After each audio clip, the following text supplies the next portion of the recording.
Vamos lá, questão número 3 da aula de leis de Newton, né? A partir das leis de Newton, nas quais se baseia a mecânica clássica, assinale o que for correto. Primeiro, peso é a medida da inércia de um corpo. Falso. A massa é a medida da inércia de um corpo. A inércia é a tendência do corpo a continuar em repouso ou em movimento retilíneo uniforme, andando em linha reta e com velocidade constante. A massa mede a inércia de um corpo. Quanto maior a massa de um corpo, mais inércia ele tem. É mais fácil, bora pensar assim, se vier uma pessoa de bicicleta, é mais fácil eu parar essa pessoa de bicicleta, vindo com uma certa velocidade, do que um caminhão vindo com a mesma velocidade. Porque o caminhão tem mais massa, vai ser mais difícil de tirar ele do MRU do que uma bicicleta, que tem menos massa. Então, quanto mais massa, mais inércia. Então, aqui, falso, porque não é peso, é massa. 2. No instante que a resultante das forças que atuam em uma partícula em movimento tornar-se nula, essa entrará em movimento retilíneo uniforme. Gente, isso aqui é uma das coisas mais perfeitas das leis de Newton. Se eu estou no espaço, num lugar que não tem gravidade, não tem nenhuma resistência do ar, e eu pego minha canetinha assim e jogo ela para frente, a força que eu fizer nela só vai existir nela, força igual a massa vezes aceleração, enquanto minha mão estiver tocando nela. A partir do momento que minha mão perdeu o contato com essa canetinha, ela vai permanecer em linha reta com velocidade constante, MRU, movimento retilíneo uniforme, para sempre. Ela só vai sair do MRU se tiver algum corpo grande no caminho dela que faça com que ela seja puxada por uma gravidade ali para aquele corpo, um meteoro, um planeta, um satélite, qualquer coisa assim. Então, sempre que a resultante das forças que estão num corpo em movimento zerar, esse corpo vai permanecer com aquela velocidade que ele tinha naquele momento para sempre. Tem um monte de questões, um monte, gente. Assim, dá para montar uma lista com 50 questões com esse pensamento, só que com conta. Ele fala que o cara está empurrando o objeto num plano perfeitamente liso, sem atrito, né? E aí, depois de 3 segundos, a força cessa.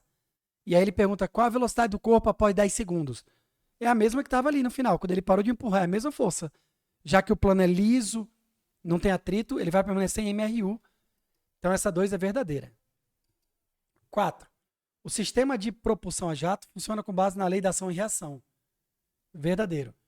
O propulsão a jato é aquele negócio do jogar o fogo para trás e o avião ir para frente, ou o foguete subir, alguma coisa assim. Aqui o foguetinho aqui em cima da minha cabeça. Aqui, ó. Deixa eu ver se a caneta chega lá. Cadê? Tá aqui. O foguetinho, ó, ele joga aqui o fogo para baixo e aí empurra o ar, né? O ar empurra o foguete para cima. Ação e reação. Isso aqui é verdadeiro também. A força com que a Terra atrai o Sol é igual em módulo e direção à força com que o Sol atrai a Terra. Certinho, até aqui está certo, ação e reação. Porém, essas forças possuem sentidos contrários. Tá certo. Mesmo módulo, mesma direção, sentidos contrários. Terceira lei de Newton, ação e reação. Conclui-se, então, que essas forças se anulam. Não. Possibilitando que a Terra permaneça em órbita em redor do Sol. Ação e reação nunca se anulam porque atuam em corpos diferentes. Não dá para você dar um tapa na cara de alguém e falar, meu Deus, eu vou tirar o tapa. Não dá. Depois que deu, já foi. Força da mão no rosto foi uma ação. E não dá para tirar. A força do rosto na mão, porque a mão ficou ardendo depois do tapa, é uma reação. Não dá para tirar. Então não dá para se anular. Não anula. Só vai anular quando são duas forças no mesmo corpo. E ação e reação atuam em corpos diferentes. Isso aqui é falso. Tava bonitinho, cagou no final aqui, ó.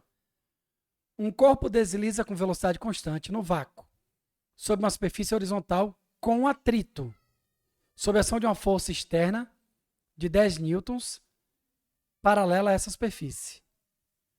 Apenas com esses dados, não é possível descobrir o valor da força de atrito cinemático existente entre as superfícies. Se ligue. Se ele falou que a velocidade é constante, tá aqui um corpo, né? Vamos fingir que isso aqui é um corpo. Ele está numa superfície aqui, sem atrito. Se ele está numa superfície sem atrito, a força que puxa para um lado é igual à força que puxa para o outro. Então, essa força externa de 10 newtons ela é igualzinha à força de atrito. Por que elas são iguais? Porque a força resultante vai ficar zero, a aceleração vai ficar zero, e nesse caso a velocidade vai ficar constante. Então, com esses dados é possível sim descobrir o valor da força, que é 10 newton, da força de atrito. Isso é verdadeira qual aqui? 2 e 4. Então a resposta 0,12 mais 0,4, 0,6. Dúvida nessa questão, meninas e menino? Chegou o menino, o Gabrielzão aí. Dúvida nessa questão aí? Ou tá tranquilo? Se estiver tranquilo, a gente já vai para a próxima. Tranquilidade? Tá tranquilo. Vamos lá.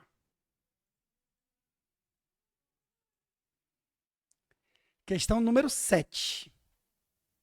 O ser humano é capaz de correr uma velocidade de até 64,4 km por hora, superando o atleta jamaicano Usain Bolt, recordista mundial nos 100 metros rasos, segundo um estudo realizado nos Estados Unidos.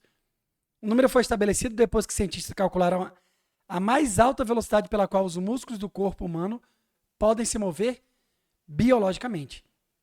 Segundo Matthew Bundle, especialista de biomecânica dessa universidade que eu não vou ler, e um dos autores do estudo, a pesquisa mostra que o limite de velocidade na corrida humana é estabelecido pelo limite de velocidade nas próprias fibras musculares. Para estabelecer um novo recorde mundial das provas dos 100 metros rasos e se tornar o corredor mais veloz do mundo, o jamaicano Usain Bolt chegou a uma velocidade média de 45 km por hora. O animal mais rápido da natureza é o guepardo, que corre 112. Pegava o Bolt fácil aí, né?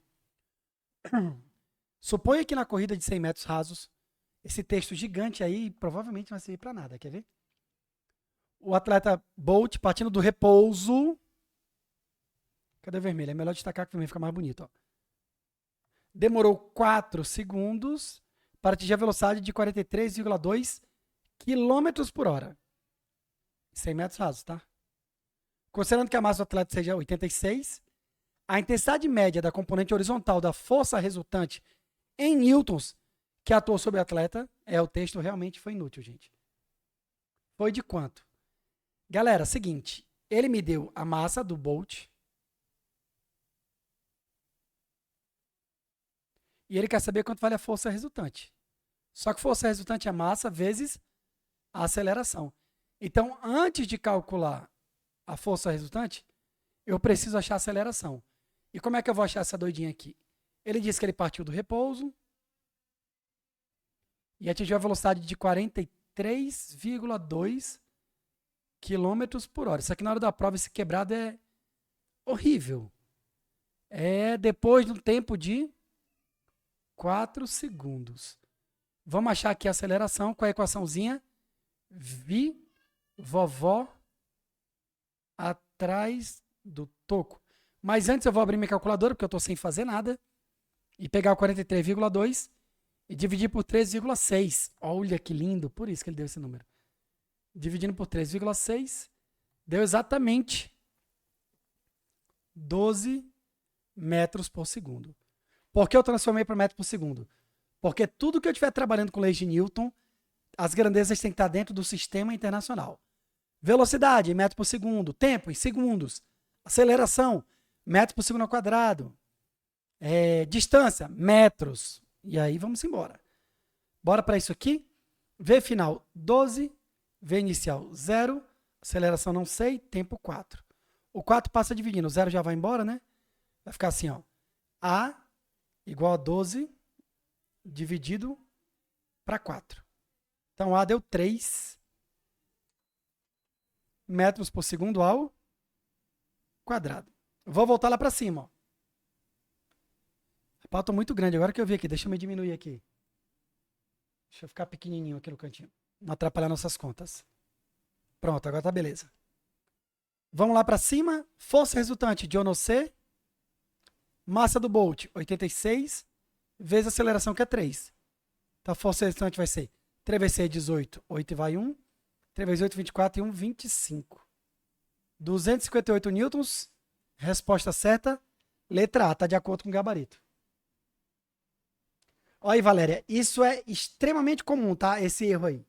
Você não comete mais, porque agora você já, guardou na cabecinha, as ligações do cérebro fizeram sinapse, você nunca mais esquece isso. É um va- Exatamente. Oi? Exatamente. Agora eu tô esperta. Esse vacilo é muito comum. Em escola, por exemplo, quando eu dava aula na escola, toda prova minha, um aluno bom pra caramba, numa questão dessa ele ia errar, ele não ia botar, não ia transformar. Se não transformar, tem resposta? Tem Olha que novecentos e filho vinte do... e oito e eu marquei essa. Cara, os caras são sujeira demais, bicho. Então, cara, os caras são baixos, professor. Tu é doido, isso é um absurdo. A Federal faz isso, tá? Os pets da UFRR, eles pegam a resposta errada Tô e ligada. colocam como alternativa. Os caras são safados. Bora ver mais uma. A número 8 agora. No final do século XVIII, nosso lindão, maravilhoso Isaac Newton elaborou 3 leis que possibilitam o estudo do comportamento de objetos submetidos a diferentes forças. Dentre as leis de Newton, foi definida como a primeira lei: um corpo tende a permanecer parado em repouso ou em movimento retilíneo uniforme quando a resultante das forças que atuam sobre ele for nula. Com relação a esta primeira lei, qual deve ser o valor de F4 para que o bloco, a partir do repouso, seja movimentado para a direita, em trajetória retilínea?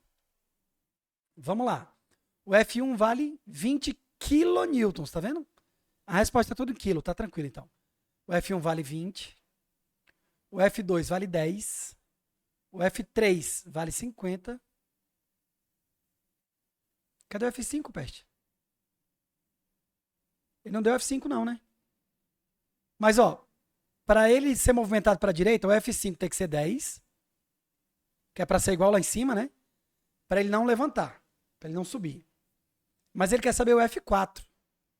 Gente, para saber o F4, bora pensar só nesses caras aqui, que estão na horizontal. Ele disse no texto que... Tá aqui, eu vou destacar de vermelho. A resultante das forças que atuam sobre ele tem que ser nula. Em outras palavras, a força que puxar para um lado tem que ser igual às forças ou a força que puxar para o outro. É isso que quer dizer resultante da força nula. A força que puxa para cima é igual à força que puxa para baixo. Então esse cara nem sobe, nem desce. Mas vamos lá. 50 tem que ser igual a 20 mais F4. O 20 passa para cá, negativo. Então vai ficar 50 menos 20 igual a F4. Então F4 vai ser igual a 30 kilonewtons. Deixa eu só ver uma coisa aqui. Essa é a questão 8, né? 8 de leis de Newton.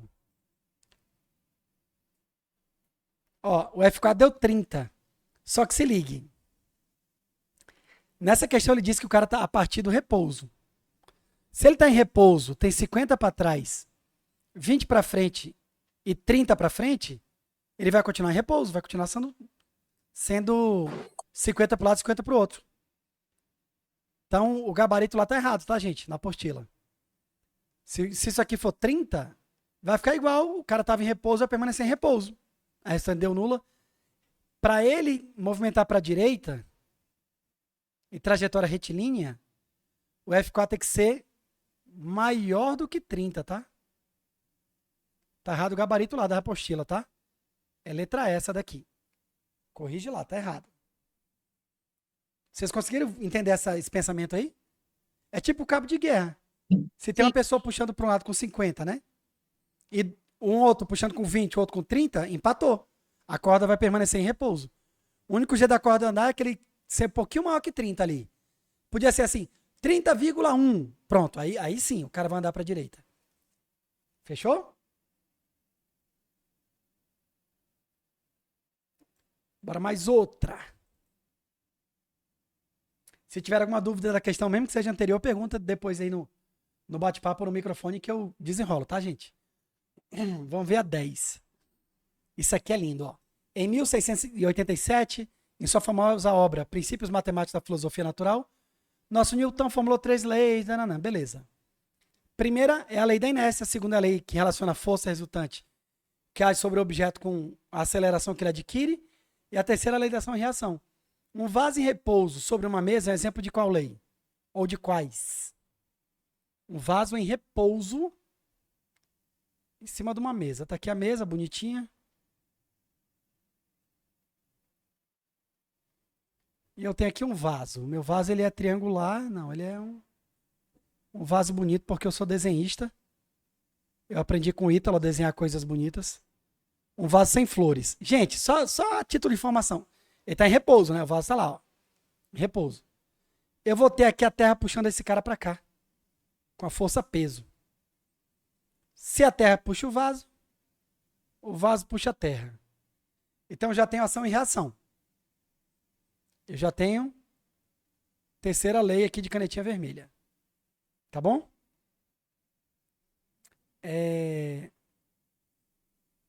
Eu tenho sobre o vaso a força peso e eu tenho sobre o vaso a mesa empurrando ele com a força normal. Então a força resultante sobre o vaso é zero. Por isso, ele não tem nem aceleração e nem velocidade. Esse é o exemplo da segunda lei. Então já temos a segunda e a terceira, né? Tem isso aí, segunda e terceira, apenas. Podia ser essa. Mas a primeira lei, maravilhosa, o vaso está em repouso. E a força resultante sobre ele é zero. Então ele vai permanecer em repouso. Eu tenho exemplo da primeira lei também. Então uma coisa muito, muito simples, que é um vaso em repouso em cima da mesa, é um exemplo das 3 leis do movimento. 3 leis de Newton. Que estranho, né? Essa questão, ela parece ser muito simples. Mas não é não, tá? É uma questão assim, para o cara pensar. Porque, tá em repouso, não tem segunda lei, porque não tem aceleração. O cara pode pensar assim. Não tem terceira lei, porque tá em repouso, não tem ninguém puxando ele. É a primeira lei, tá em repouso, que é permanecer em repouso. Aí o cara, ó, letra A, da primeira lei apenas, que é pro cara errar de primeira, assim, sabe? São as 3 leis que atuam sobre esse cara aqui. Tranquilo essa?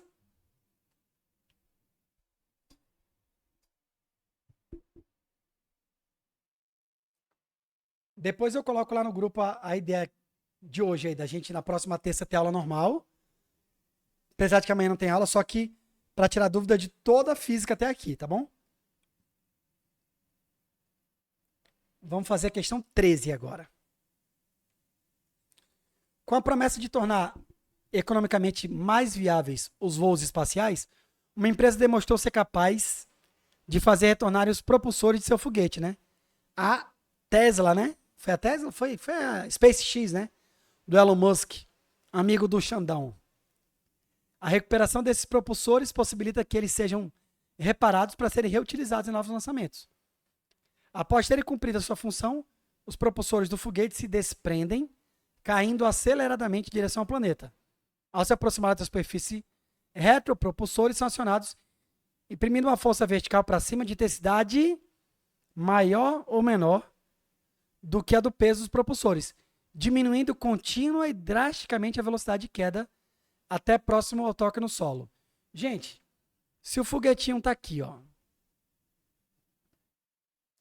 caindo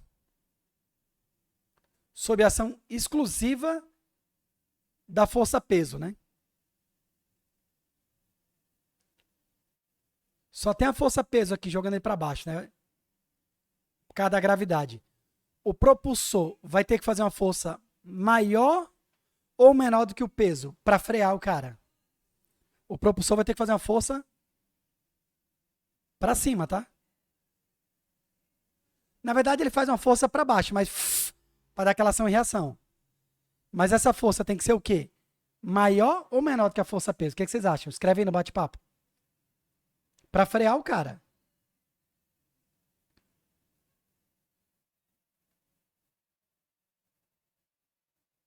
Bora ver se tem alguém corajoso aí.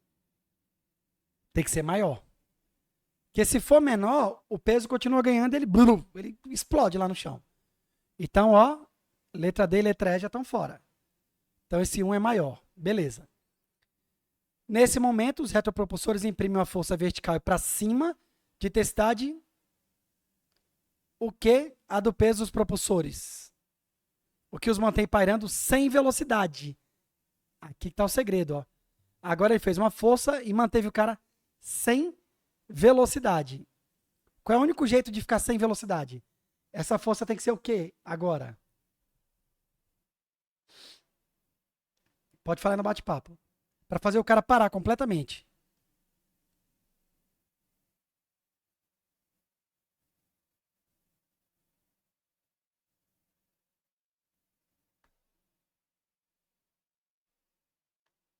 Ele vem freando e tem que ser igual. Exatamente. Então, maior ou igual, resposta certa é a letra B. Por que tem que ser igual? Que é tipo cabo de guerra na hora que a força igualou. Ninguém anda. Mantém a velocidade zero. Então ele vem freando, freando, freando, freando. Quando fica igual, aí ele para. Que aí iguala a força de cima com a de baixo. É um puxando para um lado, um para o outro com a mesma força. E o cara não anda mais.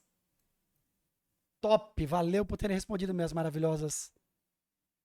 Vamos mais outra aqui, que a galera tava com dúvida nesse assunto. Claro que nos outros assuntos tem dúvida mais pesada, tá? Nos outros que vem aí. Nas aplicações de leis de Newton. Vamos ver a questão 15. Depois eu vou mandar lá no grupo para vocês um link com questões de outra lista que eu fiz com a minha turma lá do Sala de Ciências de aplicações de leis de Newton, tá bom? Tem até algumas questões igual da nossa apostila. Eu corrigi ontem com eles, eu vou mandar para vocês. Quando acabar a aula aqui, eu mando lá no grupo o link. Aí vocês, quando estiverem sem fazer nada, antes de dormir assim, vou dar uma assistida aqui. É 1 hora de vídeo corrigindo várias questões, tá bom? Corrigi, acho que mais de 10 questões ontem. Agora, questão de conta pesada, sabe? Conta grande mesmo. O Programa Espacial Brasileiro desenvolve foguetes para lançar satélites no espaço. No instante de um lançamento, a força do motor impulsiona o foguete para cima, lentamente no início, e, após alguns minutos, com grande velocidade.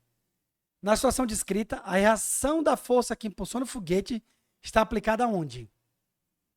Essa questão é filha de uma égua, essa questão aqui, gente. Ela é bem leptospirosa. No ar atmosférico, nos gases expelidos, na superfície da Terra, na torre de lançamento. Olha o que ele quer. A reação da força que impulsiona o foguete. O foguete vai jogar os gases para baixo, beleza? O foguete jogou os gases, a queima ali, queima de combustível para baixo, aqueles gases queimando, vai tocar no chão. Os gases empurram o chão. A reação a isso é o chão empurrando os gases. Que questãozinha tensa essa aqui. Parece questão lesa, né? Não. Porque o cara pensa, no foguete, né? O foguete empurrou para baixo, empurrou o foguete para cima. Só que nem no foguete tem, ó. Ainda bem, né? Mas a força que impulsiona o foguete, essa força, quem fez?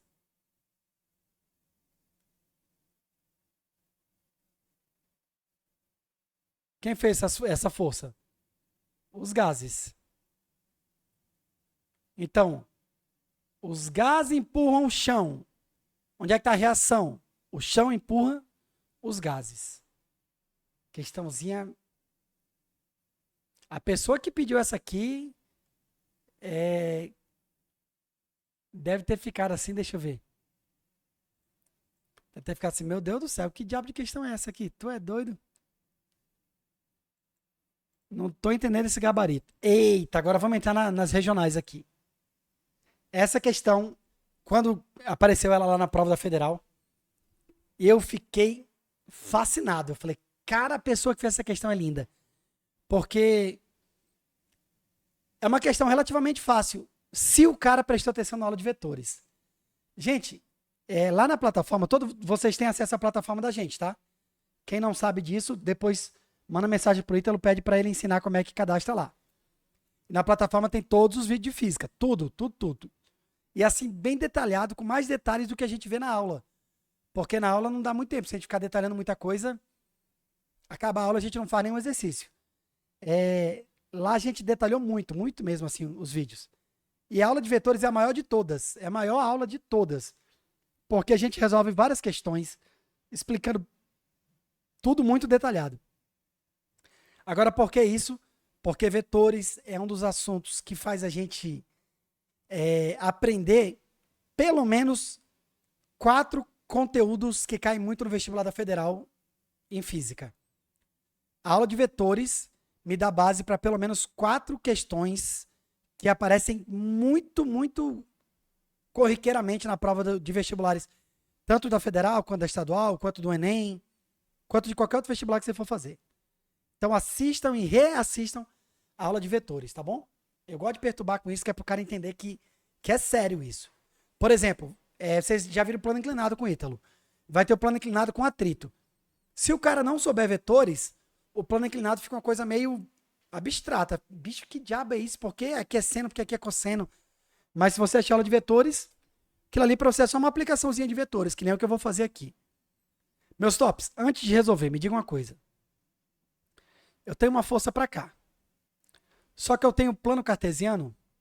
Deixa eu tentar fazer reto aqui. Y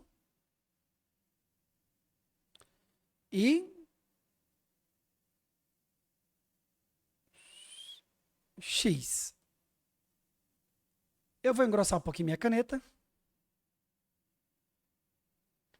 Vou mudar a cor aqui para um vermelhinho.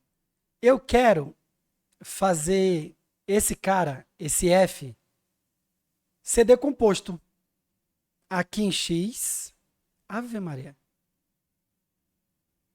E aqui em Y. Aqui em X ele vai ficar deitadinho aqui, ó. Esse cara é o Fx. Aqui em Y, ele vai ficar em pezinho aqui, ó. Esse cara é o Fy. Entre eles, deixa eu afinar aqui. Existe um ângulo aqui que eu vou chamar de Φ. Igual tá ali na figurinha. O ângulo Φ. Aí assim, isso aqui tem na aula de vetores, mas vou fingir que vocês não assistiram. Depois de hoje vocês vão assistir. Amanhã é feriado, não vai ter aula. Tarefa de casa, assistir a aula de vetores. Eu vou recortar o Fy e colar ele bem aqui. Espera ainda.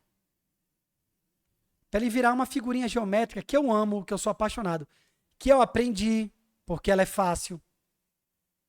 Que é o triângulo retângulo. É a figurinha geométrica mais legal da nossa vida. Ela é a mais fácil de achar área, de achar tudo. Cadê minha tesoura? Vou recortar esse cara daqui.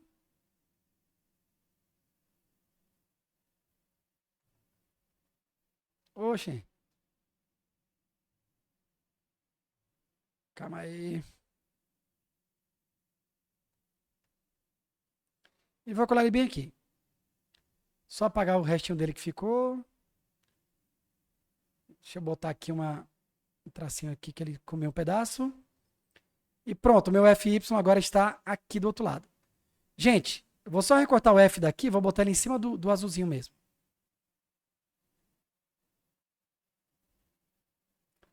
Oh, Jesus. Pronto. Agora eu tenho um triângulo retângulo com uma hipotenusa, um cateto oposto e um cateto adjacente. Tá bom? Esse cara é a minha hipotenusa. Esse cara é meu cateto oposto. E esse jovem é meu cateto adjacente. Como é que eu acho o seno do ângulo Φ? Cateto oposto sobre a hipotenusa. Como é que eu acho o cosseno do ângulo Φ? Cateto adjacente sobre a hipotenusa. Se eu quiser deixar aqui o Fy e o Fx sozinhos, eu passo o F para lá multiplicando. Vai ficar bem em cima de mim, né? O Fy vai ficar F seno de Φ e o Fx vai ficar F cosseno de Φ. Não decorem esse tipo de coisa assim. Sempre o x é cosseno, sempre o y é seno. Não. No plano inclinado troca, porque no plano inclinado eu vou pegar esse ângulo aqui, ó. Aí o seno vira x e o cosseno vira y. Tá bom? Então não decora isso assim, o x é sempre cosseno. Não. Depende do ângulo que você está estudando. Agora vamos ler a questão. Considere um objeto de massa em emisão, inicialmente parado, no qual está sendo aplicada uma força, conforme a figura. Está aqui a força, inclinadinha para frente, formando o ângulo θ. O ângulo entre a força e a horizontal é de 30 graus. Beleza. Usando a segunda lei de Newton, podemos afirmar que a aceleração na direção horizontal é dada por... Galera, para eu pegar a aceleração horizontal, eu tenho que pegar a força horizontal, que a gente chamou de Fx. Então, força resultante é massa vezes aceleração. A força resultante é o Fx, a massa ele chamou de emissão e a aceleração ele chamou de AH, dentro do módulo, né? Mas quem é o Fx? F cosseno. Então, bora botar assim. F, ele botou dentro do módulo, né? F cosseno de φ é igual a emissão vezes aceleração. Deixa a aceleração sozinha. Ela é igual a F cosseno. A massa está multiplicando, ela desce. Dividindo. A resposta dessa aí é a letra A, né?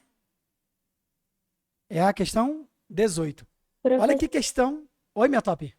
Por que não pode ser a letra B? Beleza. A letra B, porque ele quer aceleração horizontal. A tua pergunta foi maravilhosa. Eu vou lembrar uma questão teórica, que ela dizia assim, ó. É verdadeiro isso que ela está falando, tá? A aceleração resultante adquirida por um bloco aponta para onde a força resultante apontar. Cada força produz independentemente sua própria aceleração. Então se ligue, esse cara puxou esse bloquinho para cá, né? Diagonal. Vai ter uma força X, vai ter uma força Y. Então eu vou ter uma aceleração X e eu vou ter uma aceleração Y. Só que ele quer a aceleração X aqui, ó. Se ele pedisse a aceleração total, aí sim seria a letra B, que é a força total sobre a massa. Se ele pedisse a aceleração total, mas ele pediu só a aceleração horizontal. Para calcular a aceleração horizontal, eu tenho que saber só a força que atua na horizontal. Entendi. Beleza? Beleza. Essa questão que eu estou falando, inclusive, eu errei, tá? Foi uma vez que eu peguei uma lista da internet com... Eram vários simulados de 20 questões. Aí eu peguei, salvei tudo para usar no cursinho. Aí imprimi e fui resolver. Depois que eu fui olhar o gabarito, eu errei um monte. Errei mais de 10 questões, tudo teórica. O Ítalo mandou essa lista para vocês? Eu tenho ela aqui, eu vou mandar depois. Só questão teórica. Rapaz, eu errei essa questão. Aí eu fui pro livro. Eu falei, eu sou jumento. Fui pro livro. E eu era jumento mesmo. Foi aí que eu aprendi algumas coisas que eu não sabia. E uma delas era essa. Se eu tenho um monte de força toda no corpo, cada uma produz sua aceleração. Só que alguém vai ganhar. E vai ter a força resultante para aquele lado. E a aceleração resultante também aponta para o mesmo lado. É bem interessante isso. Eu não sabia dessa história. Eita, olha essa da UEI. 23, né? De maneira criativa, uma mercearia utiliza cordas e roldanas para expor 3 peças de salame. Tem o que fazer não, né? De 400 gramas cada, conforme a figura. Sabendo que a aceleração da gravidade local vale 10 metros por segundo ao quadrado, os módulos das trações T1, T2 e T3 nas cordas que sustentam as peças são, respectivamente... Gente, se ligue. Uma está presa no teto, uma tem uma roldana fixa, presa na parede e pendurada. Outra roldana fixa, presa no teto, salame pendurado e preso no chão. Beleza. Vamos entender aqui uma coisa. Nesse cara, o peso dele vai puxar ele para baixo. Peso é massa vezes gravidade. A massa dele é 400 gramas. Só que eu não posso usar a massa em grama, né? Tem que ser quilograma. Então eu vou dividir por 1000 para aparecer o quilo. Então, essa massa vai dar exatamente 0,4 Dois. quilogramas. Oi? Vamos nessa. A massa é 0,4 e a gravidade é 10. Logo, o peso desse cara é 4 newtons. Só que aqui só tem ela está em equilíbrio, né? Está paradinha lá. O peso puxa para baixo e o T1 puxa para cima. Como esse cara está parado, o peso é igual a T1. Então, eu já sei que a primeira tração também vale 4 newtons. Então, essa já está falsa, essa já está falsa. Vamos para a próxima. Na segunda situação, eu tenho o peso para baixo, que é o mesmo peso, né? 4. E eu tenho a tração aqui, ó. Chamada de T2, porque a mesma corda é a mesma tração.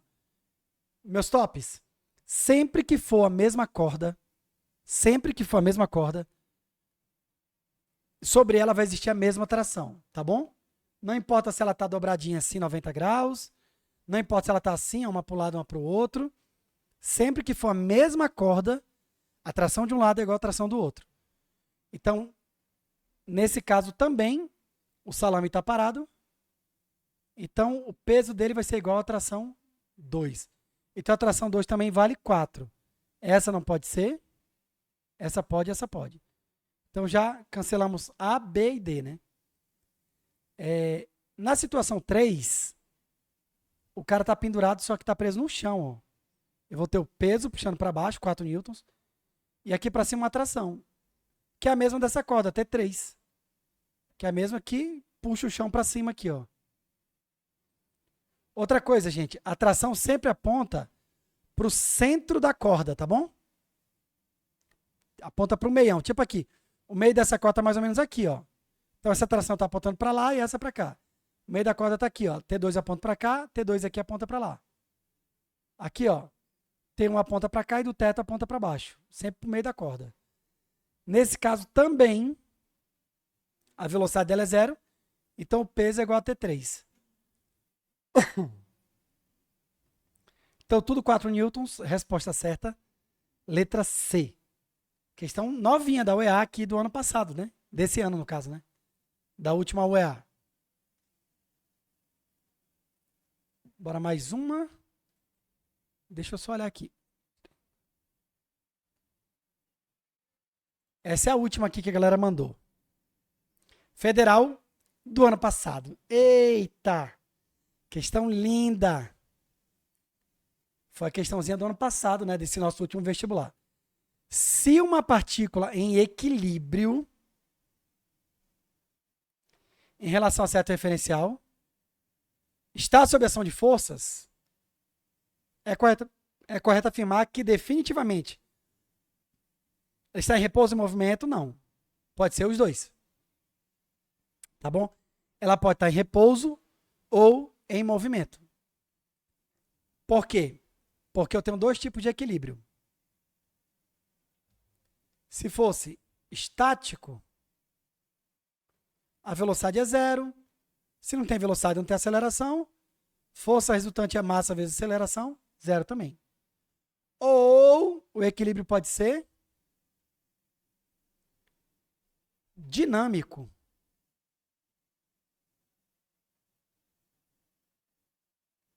No equilíbrio dinâmico, a velocidade vetorial, módulo, direção e sentido, é constante. Se a velocidade é constante, o cara não está acelerando. Não tem nem aceleração centrípeta, tá, gente? Quando eu boto uma setinha em cima da velocidade aqui, eu estou dizendo que é constante o módulo, direção e sentido. Então, esse cara está em MRU.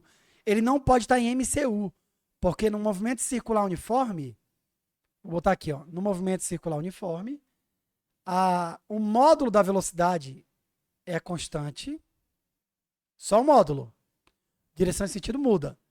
A aceleração é a centrípeta, que não é 0, e a força resultante é a força centrípeta, que não é 0. Tá? No circular. Só que aqui, quando ele falar em equilíbrio, o cara tem que estar em MRU, movimento retilíneo uniforme. Se a velocidade é constante, a aceleração é zero, e a força resultante também é zero. Agora, vamos lá. Então, ele definitivamente está em repouso? Não, pode estar em MRU. Está em movimento? Qual movimento? Podia estar em repouso, mas qual movimento? Podia ser movimento parabólico, circular, movimento aleatório qualquer. Quando eu falar só movimento, tome cuidado, tá? As forças que atuam na partícula possuem módulos iguais em sentidos opostos. E aí? Essa aqui o cara fica aqui. Mas bora ver essa. Existem forças concorrentes atuando na partícula. O que é isso, gente? Forças concorrentes. Matemática tem retas concorrentes, né? Aquelas que se tocam, eu acho, né? Tem um negócio desse? Retas concorrentes? O que seria forças concorrentes?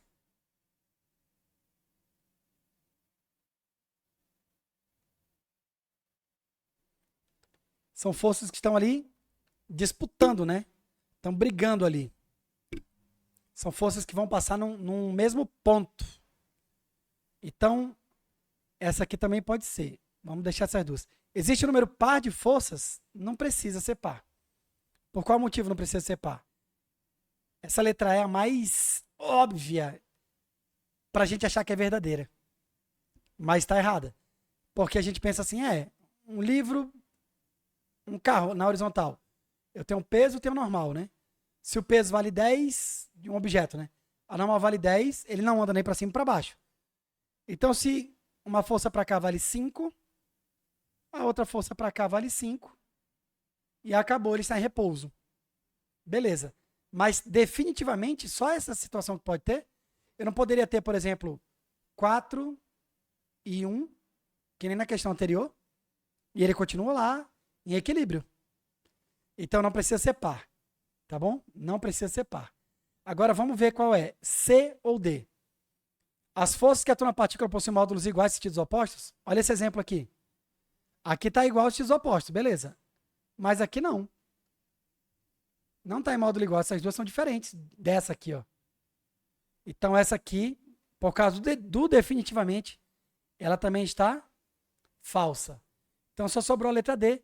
Existem forças concorrentes. São forças que atuam no mesmo ponto, tá bom? Isso que são forças concorrentes.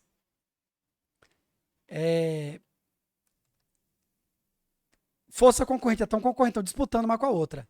Então, essa disputou com essa, zerou. Essas disputaram com essa, zerou. E o cara está em equilíbrio. Ou estático ou dinâmico, vai depender da situação da questão.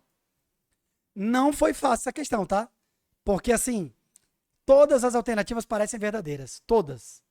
Os caras foram gigante fazendo essa questão aqui. Os caras sentaram em dupla ou trio para discutir essa questão. Eles foram geniais, tá? Eu não me lembro de ter visto alguma questão igual a essa em outro vestibular. Então foi inventado pelos nossos top mesmo. Os caras são maravilhosos, o pessoal da UFRE. Eles estão muito organizados, cara. Estão lindos. Se tem questão ruim, a gente fala. Essa questão é perfeita. Muito completa na definição dela. Fechou, meus maravilhosos? Vou parar a gravação aqui.